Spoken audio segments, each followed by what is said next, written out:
Welcome to Flat Earth Debate Live. I'm your host, Nathan Oakley, and if you are new to this channel or you've not done so already, then be sure to subscribe, hit the bell notification icon and join button if you'd like to become a Nathan Oakley 1980 channel member and keep up to date with the Flat Earth Debate. If you would like to support the channel, there is a super chat that runs alongside each of these shows while they are live, and there's also a PayPal, Patreon and crypto link in the info box below the video. Also below this video, you can get £50 for swapping your UK electricity supplier to Octopus Energy, and this is of particular note if you drive an electric vehicle. Most importantly, if you'd like to join the discussion, simply mute the page you are currently watching, then click the link in the info box below this video to join the panel and express your views on the nature of Earth. If you do join, please don't swear. If you do, you'll be ejected, and if you are, please don't try to rejoin the stream using sock accounts. You'll be warmly welcome back on the next stream. Please also share the show on social media. Sharing the show obviously increases the live audience, but this in turn increases the chances of a more diverse panel, so please share the show on Facebook and Twitter. One last time, if you're new to the channel or you've not done so already, then be sure to subscribe, hit the bell notification icon and join button to keep up to date with the Flat Earth Debate. Now we are joined by Neil, Refracted Curvature, 10th Man, Brian's Logic, and a whole bunch of people in Discord, so welcome one and all. Hello. Hey, good morning. Morning. Good morning. Just let Arwin in and say another good morning. Good morning, Arwin. Hello, hello. Good afternoon. Good afternoon. Welcome, one and all. Good to have you all. We're going to label this show The Descent into Madness, as being discussed in the pre-show, the pain and suffering that's being suffered by the acknowledgement that celestial navigation is a flat Earth methodology. And both sides of this argument must accept this in order to accept the methodology of celestial navigation, which supports and requires a flat Earth to function. So obviously we've had a lot of pain in this regard, a lot of denial, a lot of lies, a lot of self-contemplation on the side of the ballers. And some of the panel find this amusing.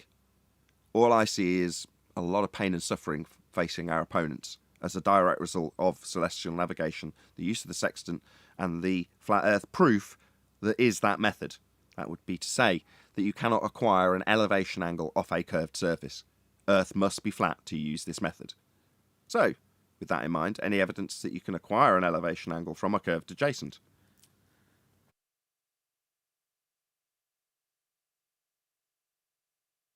I'd say only in the math, but that doesn't really work. No, you have to correct it flat.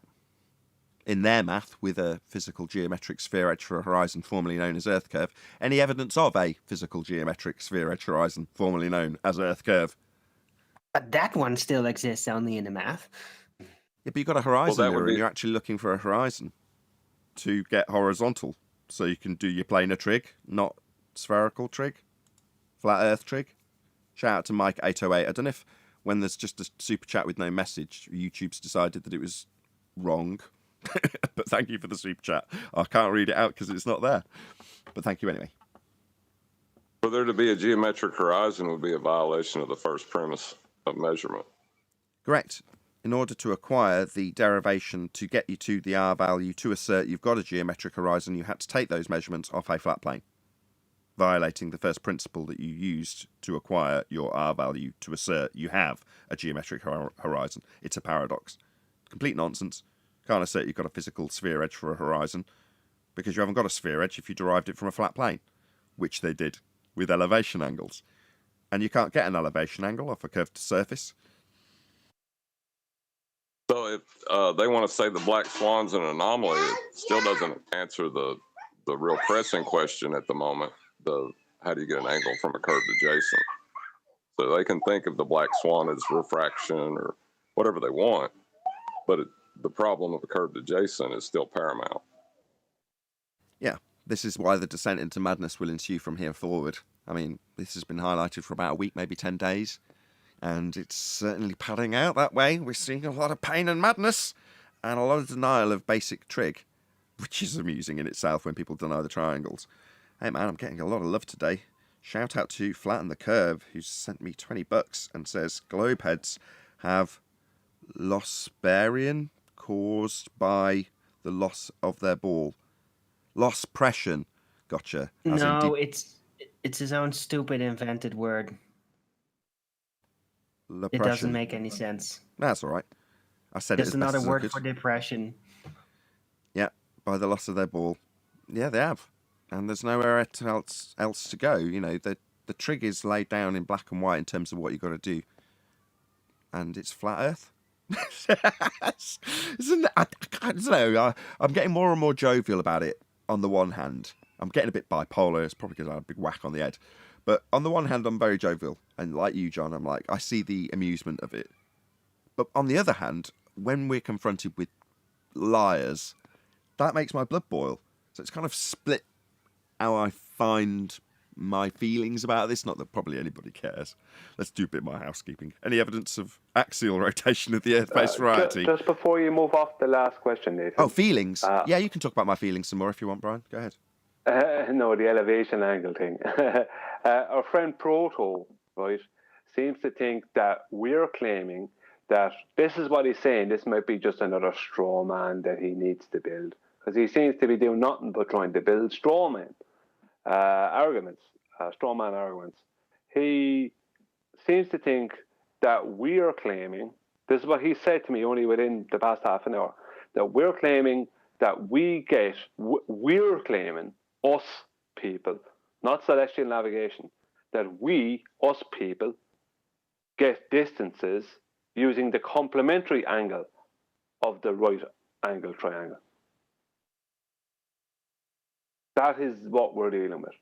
I have zero empathy for any of these people. Well, it's the angle Maybe of the. It's the angle Maybe of a few of the. them have. So it's the angle of the adjacent and hypotenuse. That's the angle measurement that you're taking. Yeah, he doesn't. Either he doesn't understand what an elevation angle is, or he's trying his best to pretend he doesn't. I don't know, but it's really. He keeps on trying to build a straw man. So that tells me he definitely does understand. I personally believe.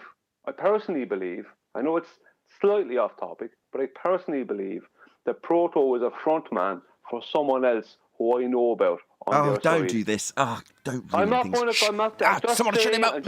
Mute him. No, don't be a conspirator. I'm not going to go any further than that. Who cares? Who cares, Yeah, Brian? Who cares? Don't divine his motivation. I tell you why. I normally wouldn't go down this road. As you know, I don't like it, and you don't like it. I know that. But there is someone on their side who does have 3 decades of experience at sea, and that person made some silly comments to me concerning, or rebuttals to me concerning the sextant, and that person has been avoiding those comments ever since he made them. Now, Proto has claimed to have 3 decades of navigation experience. It's obvious he doesn't have any of that. So, it's speculation, but, anyone, I just feel that he is definitely a front man for a few people, let's just say. Okay, But no. I just don't want that to get the focus of anybody's Yeah. attention. He's having to deny triangles. He's having to deny trig. We've already got him confessing to the correction to horizontal in his fantasy world of geometric horizons. I've got him. He's been hauled over the coals. Proto-Thad, if you want to check out any of the videos, feel free. A lot of them have got Sheryl Crow thumbnail, if it makes you happy. That's what I was pointing out, though, is, that's the concession. He said, you people, well, anybody that uses this method is you people. So they're never going to celestial manage to navigation. swindle the audience that celestial navigation is a flat Earth claim and a flat Earth methodology, other than the fact that the method of celestial navigation uses a flat Earth. So it's not our version of something, or how we as flat earthers say something should be done because the Earth's flat. It is done with a flat Earth if you're doing celestial navigation. He's just trying to reposition it like it's ours and needs debunking. So when it's pulled apart, like, that's not how celestial navigation works, it's suddenly, that's not how your flat Earth interpretation of something that works on a globe is functioning.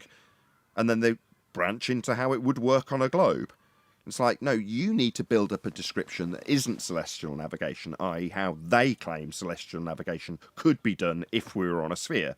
In reality, it's done with playing a trig on a flat Earth. Don't have to like it. It's never going to be positioned like that's somehow us making up this method when it is just the method and it just supports the flat Earth. It's just that simple. Yeah, that's what I was trying to get to. Yep. Any evidence of the distance to the sun? Any evidence of the distance to the sun? Have you got a one-way speed of light measurement, Nathan? I don't claim a distance to the sun, nor do I claim to require one with my version of celestial navigation. No, celestial navigation doesn't need a distance to the object measured either, just needs an angle. So you don't have a distance yourself then? No, I don't. Right. Nor do I claim don't have one. a distance either. Yeah. Do you claim Any one? evidence Hold that on, it's an hold on. Do you claim one? Me? No. Do you claim It's to have a impossible one-way to claim speed of light? No. I claim that I don't have a distance to the sun, and I don't have a one-way speed of light measurement. And what about my people? claims. What about people who are foolish enough to say they do have a distance to the sun based on an R value debunked at the geometric horizon with the black swan, or they do have a one-way, or more technically accurate in their claim, two-way speed of light? What would you say to those people, Brian? I would say they have a two-way speed of light calculation based on 4 pre-assumptions and 2 averages, and I would also say that they're fooling themselves. What about because their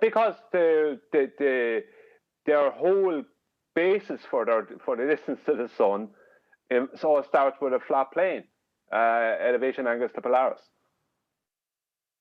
So they're basing their distance to the sun off of a model that was built off of a flat Earth elevation angles to Polaris, and then they're using that model and a calculation that's based on absolutely nothing other than pre-assumptions involving that model to get a distance to a sun that they think is made of XYZ. What about if I take the 4 assumptions and 2 averages and just divide it by 2? Wouldn't that give me the one-way speed? No. Because you don't know. You don't know. For a start, that's a calculation. So how can you cut a calculation in half and call it a measurement? With my 4 assumptions and 2 averages. I just told you. Well, that would be 5 assumptions then, and 2 averages at that point. Okay, we'll get to the actual gravity question in a second. So, shout out to Mike808. No prior message, just appreciation. Wow, thank you very much. Just sent me money. I should have said that. That's typically what I assume, but people do have their messages deleted if they're rude or something. No prior message, just appreciation for the great shows in the past couple of months. Oh, well, thank you very much. I really, really appreciate that, because the last couple of months haven't been as controversial or argumentative in terms of the lack of fundies that come here. And I think, personally, they've been much more educational. You know, I mean, maybe that's sort of an ebb and flow that causes a pressure that has to then be released, which is what we're seeing at the moment. Maybe it is, you know, an up and down thing. You know, we build the pressure, then they come in and release the pain. So, any scientific evidence of gravity? Thank you very much again, Mike808. Nope. Well, there's evidence that different forms of gravity, or previously thought of as gravity, have been grafted into all kinds of modeling systems, though, but no scientific evidence. So last time, there's not even a clear definition for the phenomenon. What phenomenon would that be? Well, that's just what I'm saying. There's no clear definition. It's because there's no clear Of what the phenomenon. There's nothing phenomenon happening. Yes. That's right. Oh, wow, so much love. Well, I'm getting loads of super chats. Let's just shout out that super chat before we move on. Thank you, Flat Earth Solar, by the way. Fiber Oats, general support and appreciation as well. Thank you very much. It says wonderment. Really appreciate it. Thank you very much That for all was the super grand. chats. Any single viable hypothesis from any of the fields of astronomy, cosmology, or astrophysics? I would be happy with an accurate description of a phenomenon from them. That reminds me. So I was listening back to one of the shows, Brian, and in it we were discussing the one-way/two-way speed of light, and I immediately linked back that to the housekeeping question that was asked at the time, which was about scientific evidence of gravity. But Neil kind of questioned it as if to say, I don't see the link here. Do you remember? I'll ask Neil. Do you remember that happening, Neil? Yeah, of course. Oh, well, that's good. I'm glad you remember. Did you want to go through it, Neil? Yeah. I can't do a New York accent. Brian. What happened? What do you need? Yes. Just say yes. Yes, of course. Go ahead, Brian. Can you explain the connection? Between the distance to the sun and gravity? No, the one-way / two-way speed of light and gravity. But, well, just trying to remember now. Well, two-way speed of light is based on 4 assumptions and 2 averages. That would be that first, that the Earth is a globe. Second, that it's a globe of a certain radius. Third, that it orbits the sun. And fourth, that that Kepler's analemma, which is all based on the orbit of the globe Earth around the heliocentric sun. That's all correct. The first average is the average radius of the globe Earth, and the second average is the average distance of the globe Earth to the heliocentric sun over a 12-month period. But the claim is that the reason that the globe Earth goes around the sun, I don't know if this is what you're looking for, but the claim is the reason that the globe Earth goes around the sun faster, moves closer and faster around the sun in the southern summer, and is further and moves slower in the northern summer, is because of the pull of a force of gravity. Yeah, you knew exactly where I was going. Shout out to Skeptic936. He says, I just like seeing ballers in pain. Maybe John will speak to this. Does that make me a bad person? Only if it makes you feel bad. People in the audience will definitely relate to you, Skeptic936, if you feel that the retaliative, is that the right word, nature of enjoying somebody's descent into madness. Because we've had a lot of crap sent our way as flat earthers over the years. The only thing I would say before I get John to comment on it is just don't become the thing that you're fighting against. You know, the people we're dealing with are often monsters, and it's very easy to become a monster when you're dealing with monsters. Yeah. But the big thing is distinguish between the argument and the individual. You can have sympathy for the individual, but if their argument is silly, you can laugh at it. There's nothing wrong with laughing at an absurd argument, and there's a distinction to be made there. Any evidence of a self-perpetuating molten iron core at the centre of a presupposed spherical Earth? No. And is it light instantaneous? No, you have to start off with a flat plane to create the center of a globe. And then all the extremities of that globe are also based on your flat plane elevation angles. I'm going to keep on stressing that.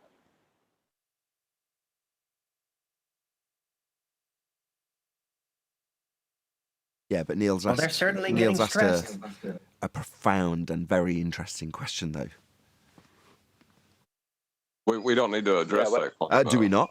Well, it doesn't necessarily hinge on anything we're talking about in housekeeping currently. It doesn't change the fact that Neil's asked one of the most profound questions thus far in this episode. Isn't light instantaneous?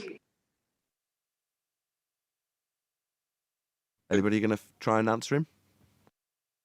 I don't see how. Well, instantaneous. Does it travel? That's the question. Does it travel, or Does it have a journey? That's Arwen's back with straight away what I would have come back with. That's excellent, Arwen. Anybody else got an answer for Neil?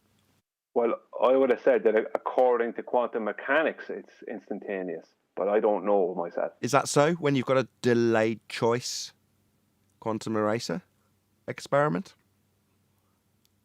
Well, I don't know the details of the quantum eraser experiment. The delayed so choice quantum eraser. You have it hitting... I don't know that. Yeah. Well, you have it going through the slit. I can't speak on that. To break it down in simple terms, you've got one particle of light being split so it has 2 paths to travel along. But the decision part, that's the double slit part of the experiment, takes place and then hits a detector while the other carries along a further path. Now, you can call that a delay, meaning it's taking longer. Yeah, that's a time quantification, isn't it? I'm smiling because I know where this leads, but I'm not going to give the game away if none of the panel takers there. But yeah, you've then got the correlation or the matching up of what ends up happening at the other end. You can predict it. You already know the outcome before it gets to the end of the path. In other words, if it's a diffraction pattern or an interference pattern, if it's a collapsed waveform or a diffraction pattern, you already know what's going to happen to that second path. That light is going to have a result that you already know before it gets there. The decision's already been made prior to it when it was split and hit a detector after going through a double slit. That wasn't bad. I'm quite impressed with myself. Let's move on, unless there's any questions. Hold on. This is kind of important. Now, logically link that to the shape of the Earth. I said that already. This isn't in any way connected. It's just Neil asked a really profound question. Not in a sarcastic, that's profound kind of way, but like seriously. We know very little about light. Like so little, it's untrue, and it's got so many experiments being done on it. The progression is amazing if you look through the history of the experimentation and people trying to figure out what the dealio is with light. You know, you don't just suddenly start saying, why do we have wave function collapse? That's really specific phenomena within light, right? Why is it that when light passes through a double slit, diffracts, and then when you know which path it's passed through, it doesn't? That's wave function collapse. Yeah? Well, you don't just stumble upon something diffracting and then suddenly realise that upon knowing which part of the path it's gone through whatever it's going through, you can affect how that operates. That's never going to be something that someone just suddenly stumbles upon. It's only occurred because of a really, really long progression of people studying light. But what do we know about light at the end of it? Well, very little is the answer. It's interesting, though, because it could be further explored or attempted to be explored, at least, because all of these things have basically been worked out like mid-20th century, right? This is pretty early stuff. Well, the technology has progressed a lot, so I'm kind of interested. So what if you change the details of the actual detector, right? I mean, that's fascinating. What if you make a smaller detector? What if you make it a more complex detector, right? Would that influence the knowing which path breaking effect, right? There's more to be explored in detail, but just the old-fashioned experiment is already pretty mind-blowing. I agree. Absolutely. And the conventions that have come out of it are useful. Wavelengths as a good example. The problem is that the general consensus public have been given, I feel intentionally, misconceptions about what these mathematical descriptions mean in physical reality. Hence you have people talking about light as a wave. And you just sort of roll your eyes and, no, that's not what's being described in maths. But it's reified into something that it isn't. So, where'd you go? They hear wave function and they straight away think about waves. They don't realise what that actually means. Well, what if you could actually, for example, on a microscopic level, control the apparent wave function collapse as an effect that you can actually use it, the mechanical outcome that would happen, the way light functions, like, for example, within a light-based chip, like a light-based piece of electronics. Maybe you could use that knowing which path in some way in order to, have the internal workings function differently. Probably exists already, number one. Probably already exists, don't number one. optical cables... God, hello. It probably already exists. That's the first thing. And the second thing is, that is what science gives us. So it's all well and good. We often don't detail this sort of stuff, right? We detail the method and cause and effect reasoning because it's not being adhered to.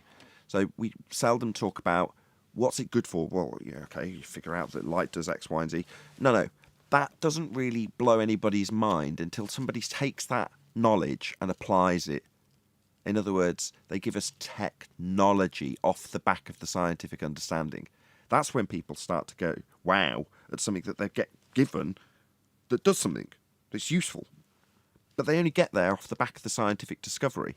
Now, that's really easy to qualify when you talk about medicine, because the phenomena is something that's potentially death at the end of it, and then there isn't if you figure out what's caused it, because you can solve it. But when it comes to other branches of establishment of cause and effect, by way of hypothesis-based systematic experimentation based on a phenomena you're studying, it's less glamorous until you see technology come out of the back end of that. And that's what Arwin's trying to get to. It's like, well, what about how we can apply this?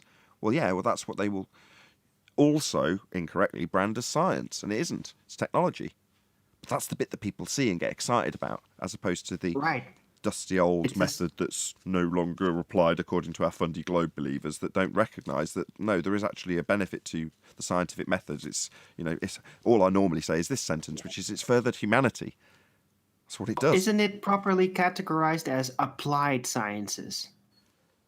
Not I don't science. care what you call it. If you want to take the science of establishment of cause and effect and put it to use, and you give it a name that's got a subcategory of science, it's like, no, because it isn't natural science then. It's just trying to take the application of the science and give it more validity. If you're the guy that's actually turning it into something useful, you want to be the guy that's the scientist, don't you? That's where it all begins. Pride. Shout out to Documentation Gabriel. Is that right? Arwin blocked the Fisher from Eden and the way or the other way simply because he disagrees. He said, I'm a dick. That's his childish excuse. Yeah, thanks for the super chat. The speed of light, Thanks for the super chat, troll. Donate again. Did that come through? regarding the speed of light. Did I read out his super chat, or was I accidentally on mute? No. Did you hear me read out his super chat? Yes, we did. Oh, okay. I thought I'd accidentally stayed on mute when I was reading it.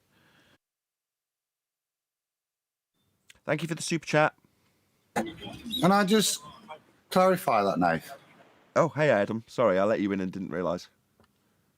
I just scrolled back, Arwin. Where? What are we doing? I'm completely confused, Adam. Can you fill me in? Yeah, so there's a little bit gone off. The super chats. Oh God, I've got my bloody speaker on.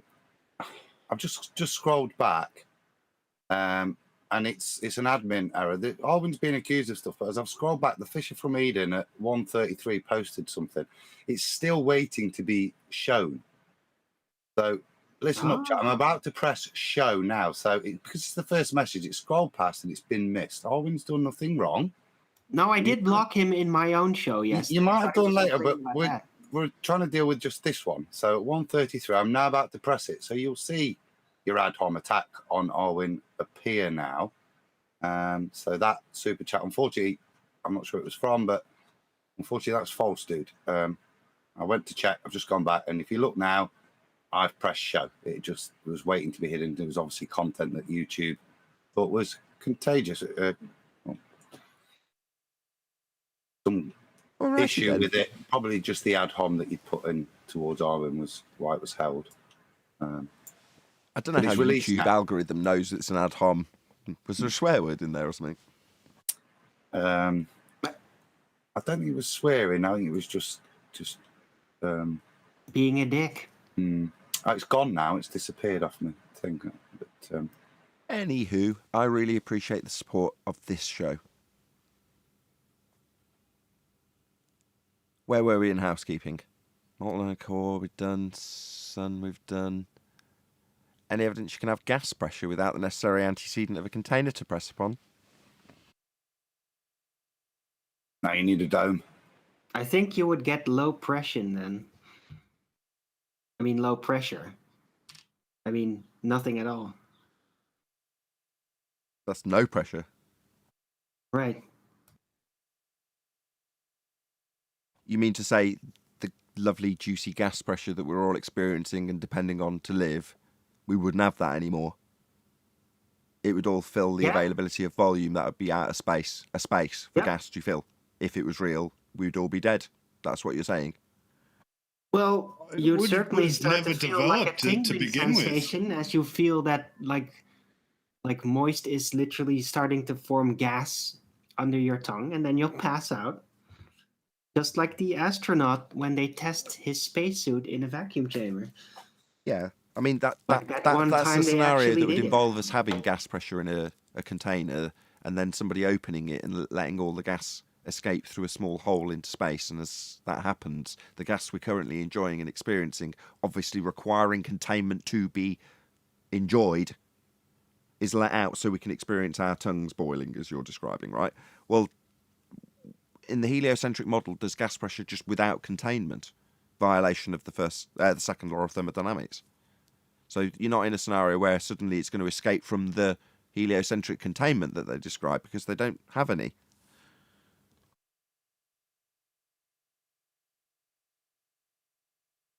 Well, they do have any, but they're just denying it. Well, no. Earth must have containment. The heliocentric model is a blue marble in a sky vacuum with no containment and gas pressure without any containment. Right. Wrong. Still nonsense. Second law of thermodynamics violation.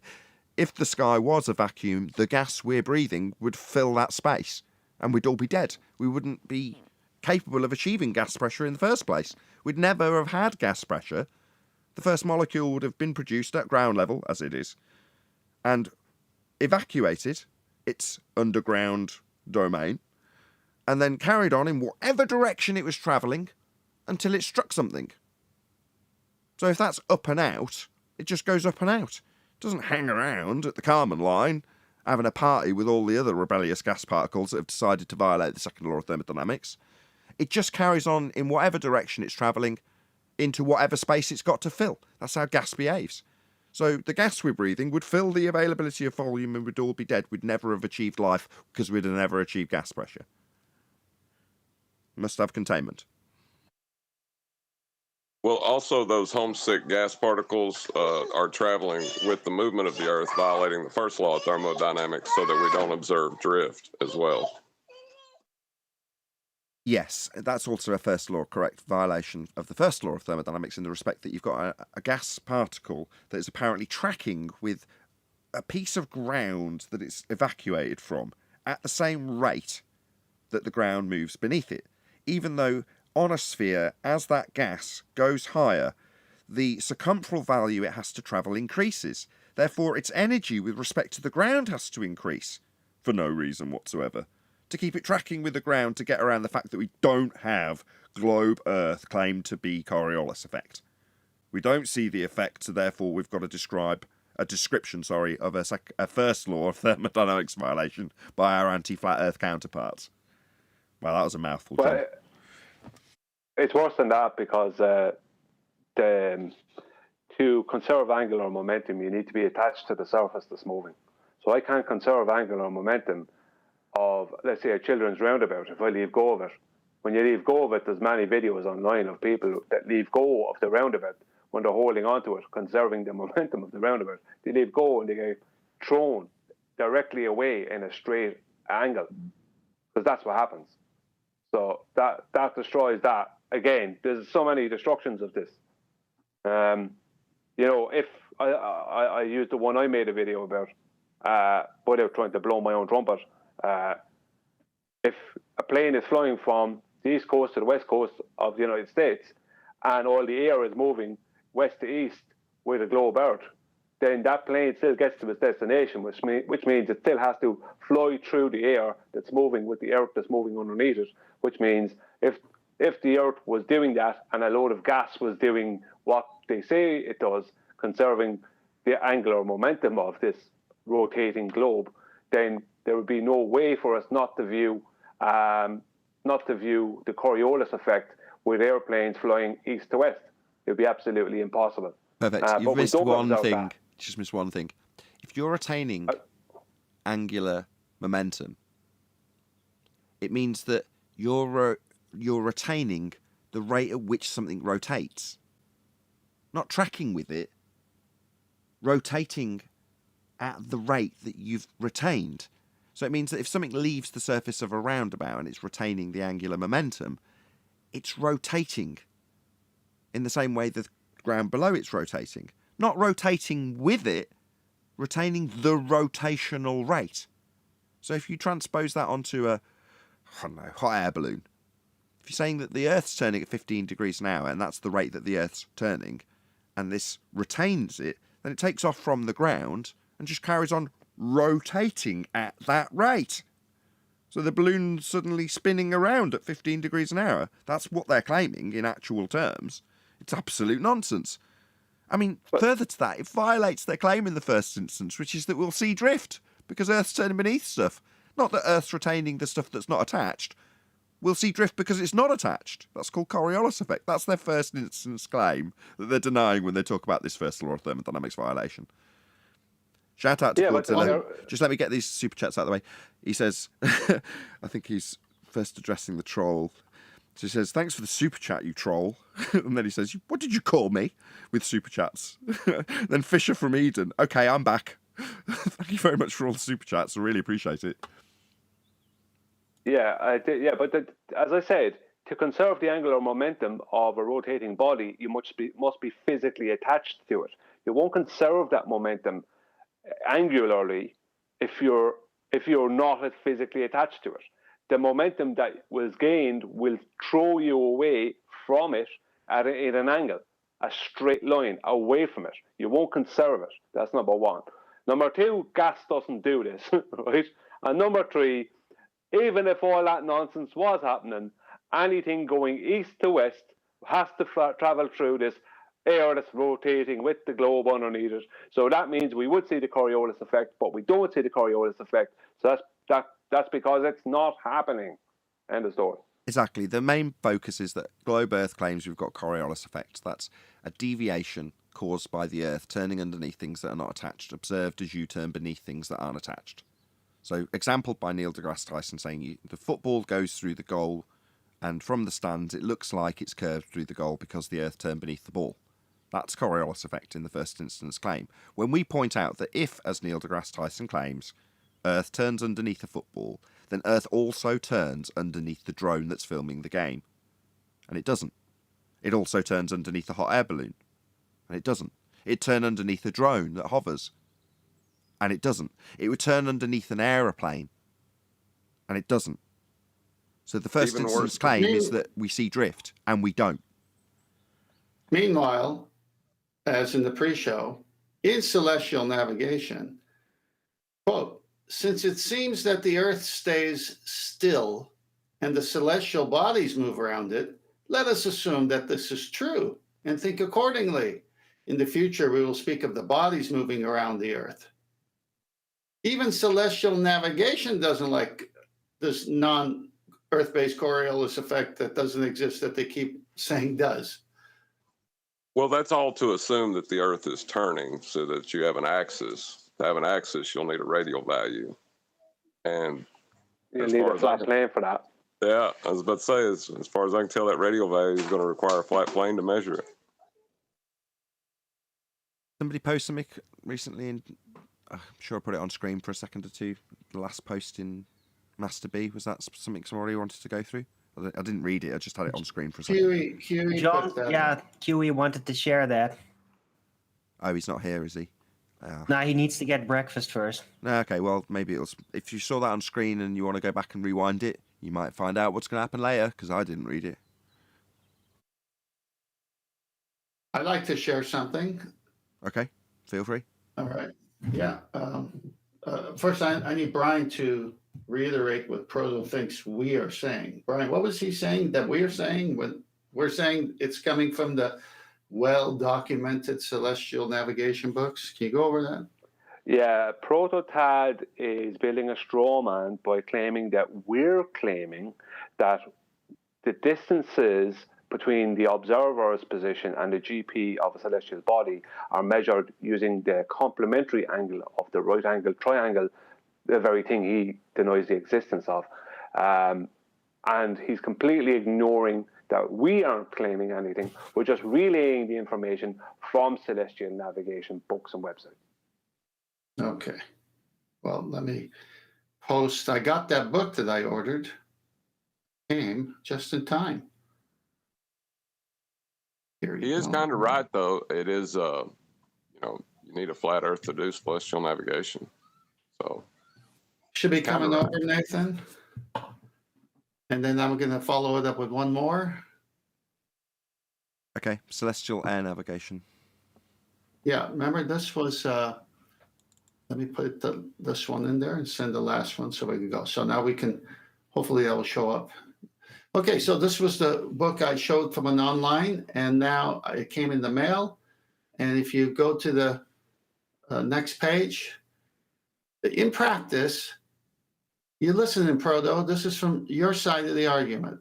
In practice, the zenith distance, d or d minute, is not measured, but its complement. The altitude angle is measured. Zenith distance is determined by substituting the measured altitude in the equation. Zenith distance equals 90 degrees minus altitude. Figure 15 shows the relationship between altitude and zenith distance. If the altitude angle h in figure 15 is 50 degrees, that would be your elevation angle. The zenith distance is 90 degrees minus 50, or the complement here of 40 degrees, which expressed in nautical miles is 2,400 miles.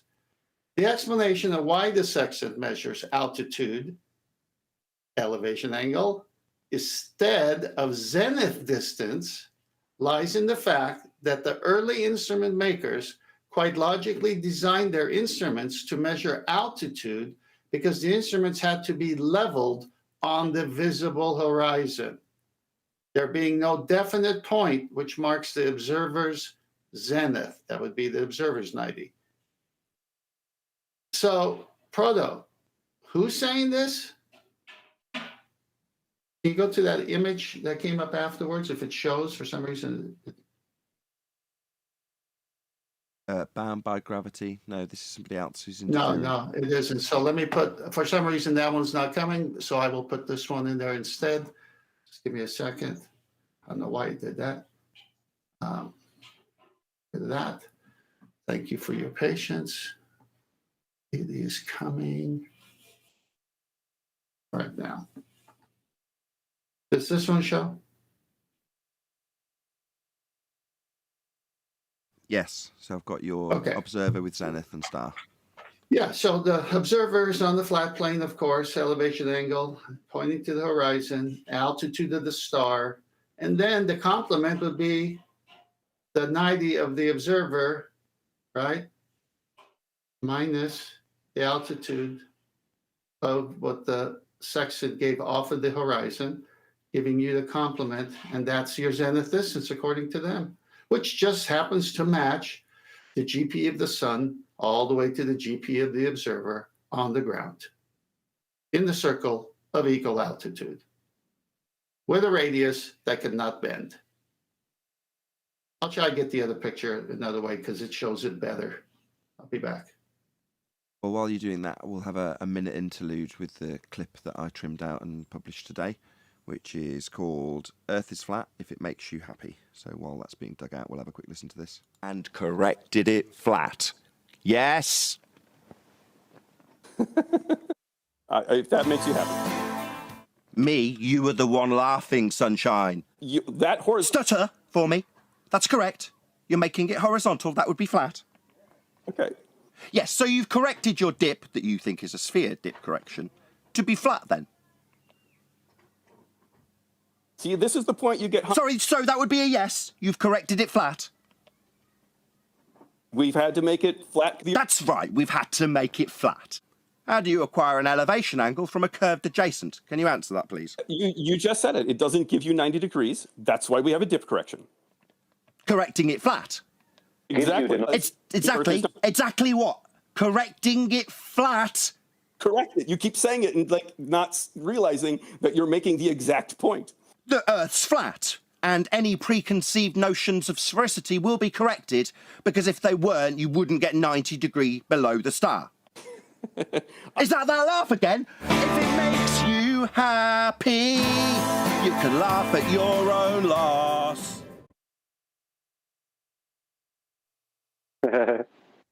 Good times. You ready, 10th?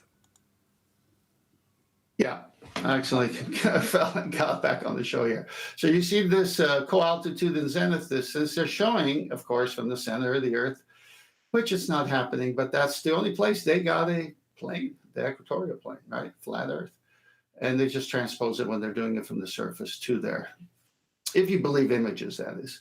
So you can see here that the sextant altitude is the HO, height observed, is 40 degrees.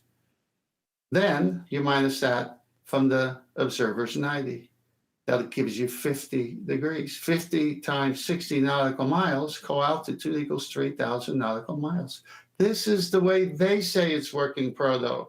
All we're doing is educating you on the way they say it's working. Brian, do you have any comments on this? Well, they is the celestial navigation method. Not us, not our method. Just a method that requires a flat plane, and this is how that method, that celestial navigation, is done. So if they want to argue against celestial navigation, feel free to get in touch with people using celestial navigation and tell them that they're doing it wrong when they use triangles, and that they don't need triangles. You can tell them because it's their method, and it does get used to this day. Off a flat plane. Don't forget, well documented. Well, yeah, I mean, what he's doing, and most of them are doing, is the all or, as they call it, the all or nothing fallacy, where it says globe or sphere or something within a chapter of one of the books or whatever, and that means globe sphere. You know, that's what they're doing. Like he stated to me, and I don't know how true this is, but because I can't remember what was in all of them. But he said in Quartermasters 3 and 4 or 2 and 3, do you know the books I'm talking about, the manuals I'm talking about, Tent, that there isn't any mention of a right angle triangle. Now, I don't know whether there is or isn't, but it's likely that there is mentions of 90s and perpendiculars and things like that. So that would be a right angle triangle. You know, it's like... Hang on, Brian. Brian. Yeah. What's on the screen? Me as a monkey. I'm not looking at it. Go back to the images I posted. Yeah, the last okay, two. I've got it up. Yeah, what's on the screen right here from the observer holding the sextant? Does that look like a 90, a right angle? Yeah.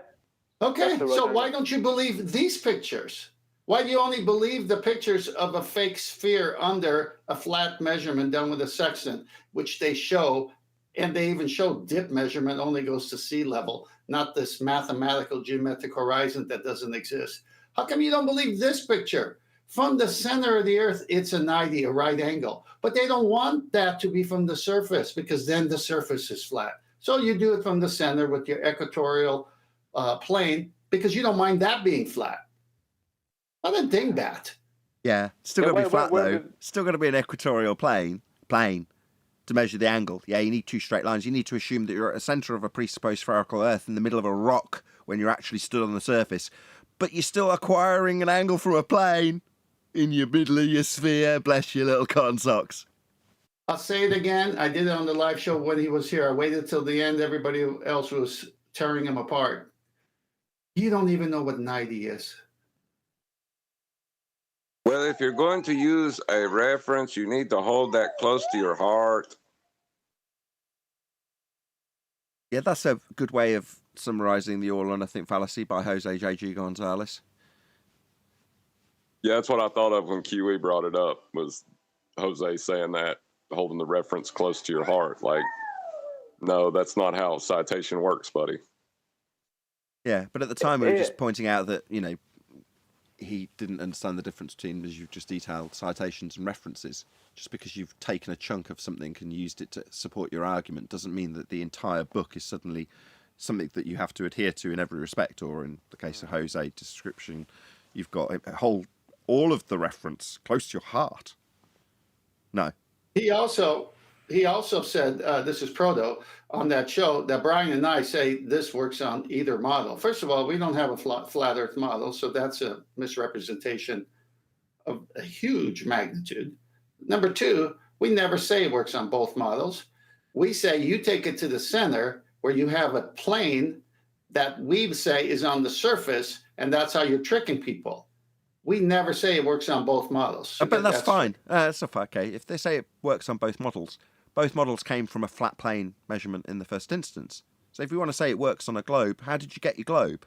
You got it by working it off the back of a flat plane. So your globe, that's a flat Earth model, started with a flat plane to infer that you had a spherical surface. Paradoxical, Now but I mean, you can say that the model works, but that model came from a flat plane. Now that I agree with, because that's what Brian and I have been saying, is that first they measure it flat on the flat Earth, then they, with pictures, say we got it from the center, which they just take the flat Earth down to the center, because guess what? In the circle, the only place you can have a vertex is the center to get a right angle. Can I say something there? Yeah, two things. Number one, it works in reality, which is across a flat horizontal baseline, a flat plane, flat Earth. And it also can be back engineered to seem like it works on a globe model that's based off of flat Earth elevation angles to Polaris.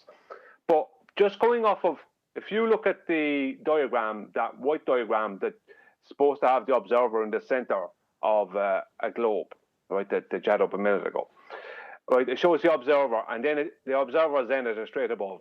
Then it shows an angle, right, obviously a horizontal underneath the observer, a zenith straight up, right, that's a perpendicular. Then it shows an angle line, straight line, to a star, right?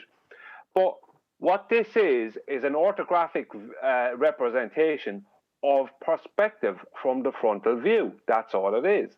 Because from the frontal view, that star will appear to have dropped in your eye line, right? If you're looking out horizontally, that star will appear to have dropped in your eye line because it has moved away from you. The same thing happens with lights on the ceiling of a long hallway.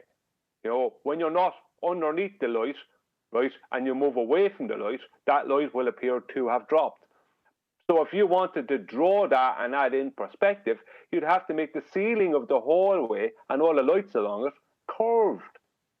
That's all it is. It's Nathan said it years ago. It's just the hijack of perspective. That's all it is. I'm going to just read out Sleeping Warrior's comment. It's obviously, this is why Sleeping Warrior is a regular, because he's basically ace. What they're doing is using Euclidean 3-space geometry, depicting it on a sphere, but totally ignoring that they don't have any straight lines on spherical pseudo-Riemannian 4-space geometry. Nice little summary. Thanks, Sleeping Warrior. That kind of nails it. Yeah, a nice mathematical way of summarising it. You can go to the next image I put there, and Brian, you can comment on this one because this shows it. Just before you go though, Kent, before you move off of that, move away from this diagram. All it is an orthographic view that tries to represent perspective. That's all it is. Correct. It's the Muppet vision. So what Brian's trying to stress, and I can tell by his intonation of his voice, when you're looking at this diagram, right, you're taking an angle measurement depictorially at this point that I'm circling with my mouse. What does that mean in real terms? Well, it means you're looking at the side of your own head holding a sextant. Well, what do you actually do when you hold the sextant? Well, you look out at the horizon and establish this line horizontal to this celestial body that you look at in the tool. So you never get this positional point of view. Well, why do you put this positional point of view called orthographic? We fondly call this Muppet vision. Why? Well, because you're seeing the side of your own head, like you'd see the side of your Muppet head. Well, orthographic view removes perspective. And what you're describing when you describe moving away from something and it dropping towards the horizon, what's that? What's that sound familiar? It's perspective. So we're utilising an aspect of perspective when measuring angles to the stars. And then that translates into a very useful relationship, i.e. the distance between you and it on the flat ground when measuring this angle. Now, while we're looking at this angle being measured in Muppet Vision, that's orthographic view, that doesn't include the very nature of the thing you're doing. That's measuring how high it is with relation to the ground it's above. How is this angle relating to whatever is on this line? Well, in this diagram, it makes it look like the limitation of this line ends at the sphere that they've put in. Well, it doesn't. The angle that you could be measuring could be to this red dot, which would put it 90 degrees to the ground here, way beyond the parameters of the sphere. Well, why? Well, because you're not using this sphere. You're using this celestial horizon in this depiction, but without any perspective. Because that's all they've done. Hijack perspective. 10th, did you want to start with the first of these three diagrams? Unless you wanted to add something to that, Brian. No, that's it, Nathan. Okay. Go ahead, 10th. Got your first Well, diagram you can up. see, you can see here, it's not from the center of the Earth, it's on a plane. The first one, there's your altitude measurement, and then the complement angle would be the zenith angle, and that would be giving you, according to them, the zenith distance. The elevation angle that the sextant does only measures the elevation angle of the luminary above the horizon. It doesn't tell you distance. So what they say you do is you take that measurement, as you saw on the previous slide, of 40 degrees above the horizon, you minus that from the zenith of the observer, and you get 50, and then you times that by 60 nautical miles, giving you 3,000 nautical miles. They're the ones saying this. Now, if you go to second image, again, this is kind of funny. Earth's surface. Why does it say Earth's center? I mean, can't they make up their mind? Well, as Nathan said, they're utilizing a flat plane no matter how they want to say it, because that's the only way it can happen. Can I just answer a quick question from chat? Sorry to interrupt. Ground position is where my mouse is now. GP. The position below the star, or in this case sun, or whatever it is you're measuring in the heavens. So the ground position, the position below it, that's what you're trying to find out. Yes, that third picture will show it quite well with the two battleships. Tell me when you're on that. Yes, marked with GP. Yeah, so there's a star or sun or one of the 64 main navigational stars they use in the the Air Almanac. Nautical Almanac has up to 200 stars, but they all pretty much like the Air Almanac because it's the most prominent stars. Well, when that star is somewhere over the Earth, directly below it is its ground position, and that's where they have the 90 box. So that's the zenith of the star over the Earth. And then you over here on any one of these boats are taking a measurement and gives you a different angle. So this is showing the intercept method, where you actually think you're somewhere based on the previous day's log and dead reckoning and current and wind, and then you have to guess based on where you think you are, and then you go to the book to see where the book says you are based on the actual position of that sun over the Earth, and then you make your correction either towards or away from. But it still is perfect to illustrate that the angle, as the book said earlier, is an elevation angle and has to be a 90-degree box there at the GP all the way to whoever's on the ship with the sextant.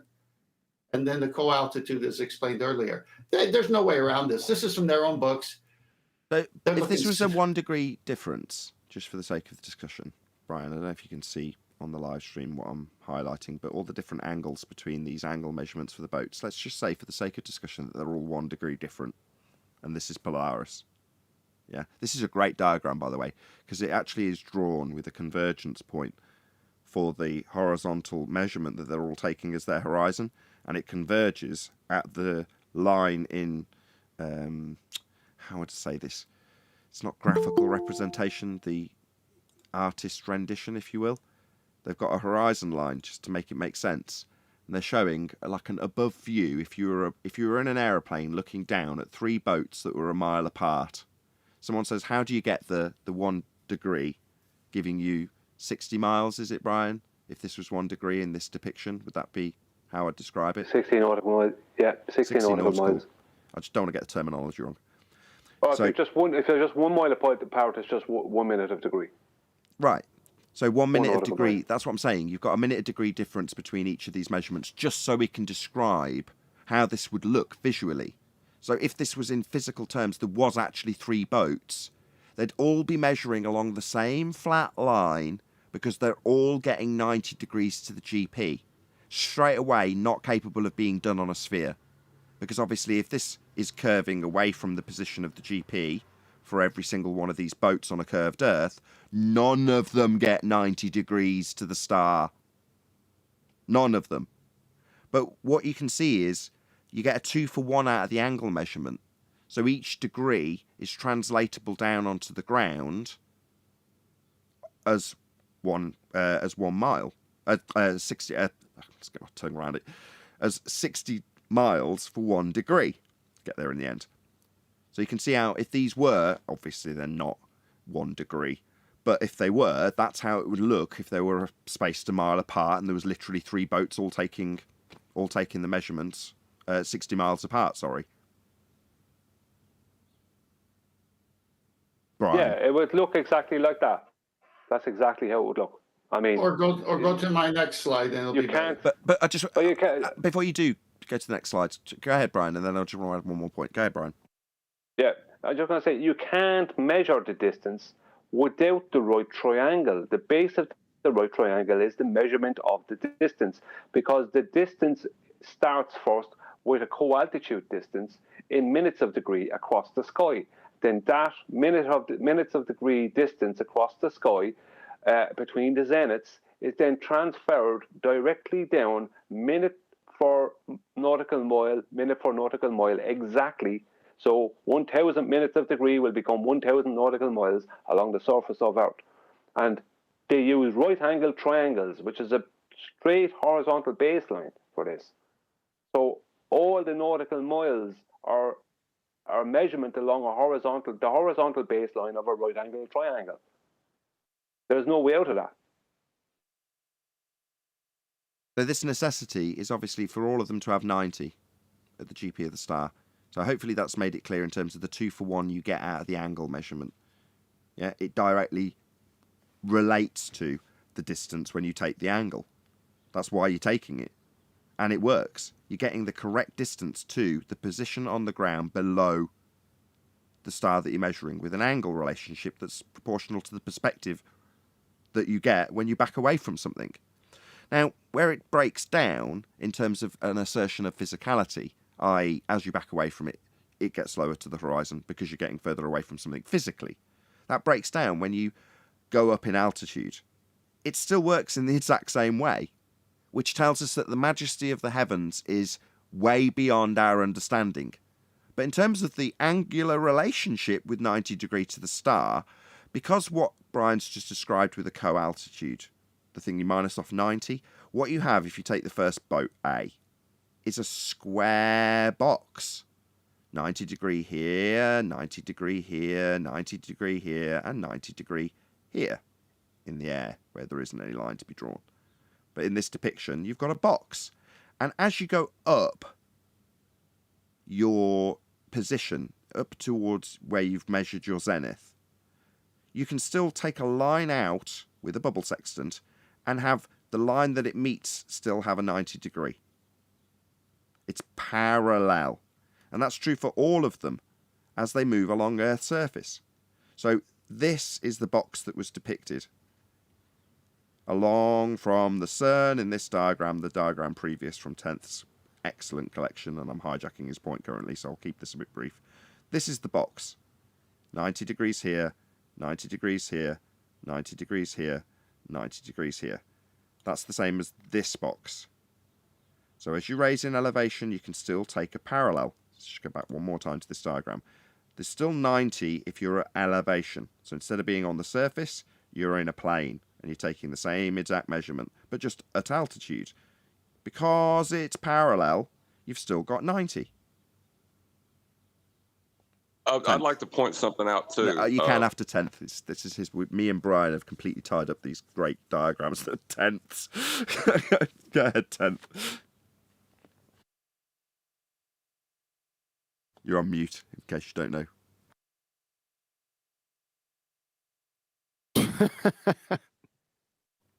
Tenth. He's got a ZZ Top beard. I'm coming. Go to the next slide, please, Nathan. I The can't one keep with up with you. intercept at the top. Yes, this is the same picture above, but from a side angle of it, as you can see here. You're going to have a 90, you're going to have the GP, and you're going to have that distance, and you can see it's a right angle for your azimuth to the star on the Earth, where the GP is as well. I've shown that before. So your azimuth angle to it is a right angle. It's the right angle triangle to even get it, and then the height calculated, HC, versus the height observed. You make the correction because you were guessing where you were at by previous day's dead reckoning. And you say, oh, I should be here based on what my sextant is telling me. And I thought I was over here, so I'll make the correction. Go to the next slide, and it will describe exactly what you were trying to do, and I'll give it to you there. Okay.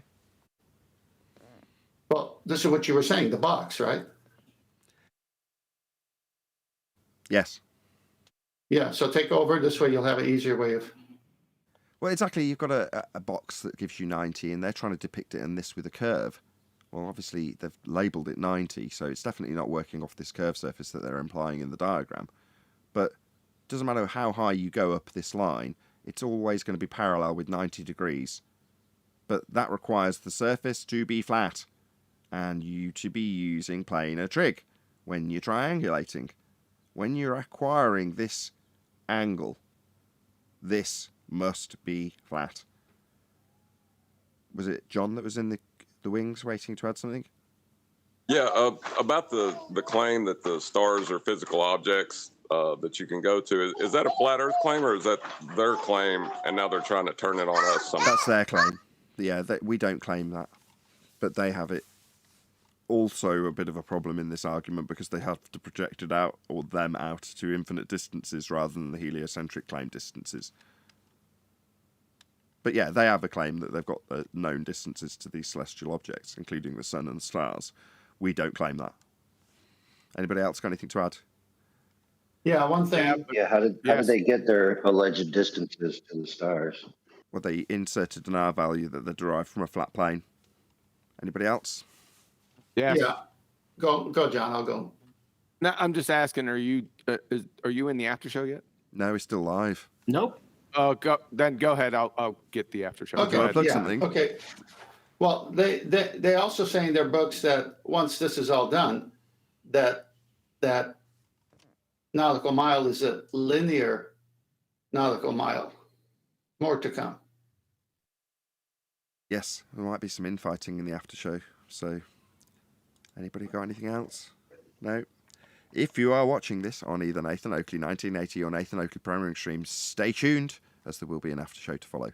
Unfortunately, if you are watching this live, this is where we bid you farewell. So, a huge, massive, enormous thank you to all of you who smashed the super chat, liked, commented, shared, subscribed, hit the PayPal link, and all that good stuff. Of course, a massive thank you to today's Discord and G+ panels for making today's live show possible.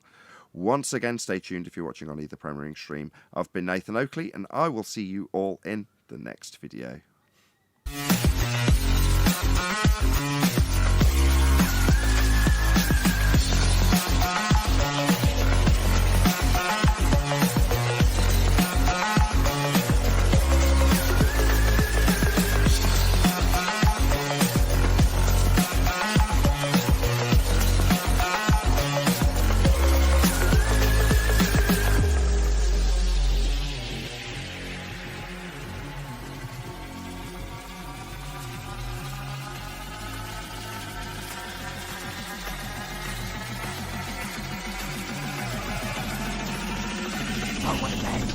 What a lovely day!